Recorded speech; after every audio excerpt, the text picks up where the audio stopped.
Et Monsieur Michel Collomb, je m'adresse à vous à présent. Quelle est votre interprétation justement du traitement de l'information aujourd'hui ?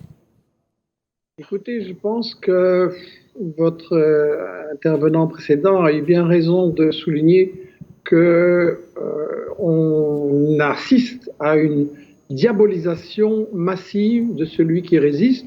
Je pense qu'on peut ajouter que les Palestiniens sont depuis longtemps les champions du monde, toute catégorie du peuple diabolisé pour sa résistance.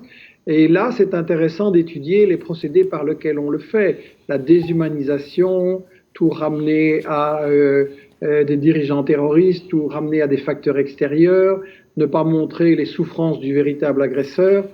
Je crois que cette information occidentale, elle correspond à ce que Herman et Chomsky, dans leur livre Fabriquer un consentement, qu'Investigation a republié parce que c'est le meilleur manuel d'éducation aux médias, je crois que ça correspond justement à cette idée que les médias occidentaux qu'ils ont analysés ne sont pas là pour informer les gens, mais pour leur faire approuver l'opinion des gouvernements. Et je crois qu'on a une vraie désinformation. Alors vous avez mentionné l'acte terrible de l'Union européenne à travers la bouche d'Ursula von der Leyen, qui consiste à censurer ceux qui ne sont pas d'accord justement avec cet impérialisme occidental. C'est extrêmement grave. Ça ne va pas s'arrêter là.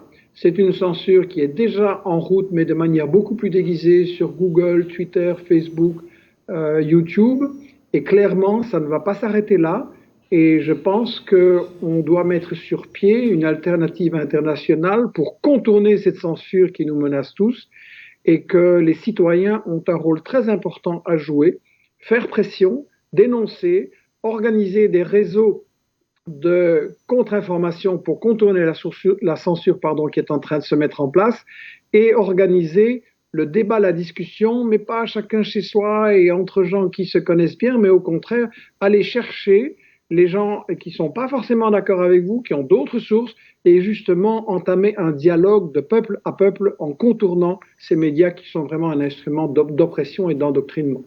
Une censure donc qui prend de plus en plus d'ampleur, une censure qui a forcément un coût. Monsieur Nabil Djamha, est-ce que cette guerre médiatique a un coût ?